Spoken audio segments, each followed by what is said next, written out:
So yan, good morning sa atin mga kabayan. Good morning sa inyo. So umaga po dito sa Greenland. So kung napapansin nyo, mayroong barko o sasakyan mga kabayan pang dagat dito sa Greenland.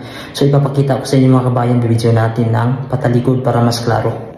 So yan mga kabayan, yan yung sasakyan dito sa Greenland pag nag-travel ka dito sa iba't ibang lugar.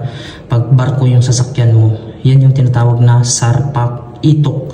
So yan din yung sinakyan namin. Galing kami dito sa Nok. Nung pumunta kami sa Kakurtok, halos isang araw mahigit din mga kabayan at isang gabi yung biyahe namin.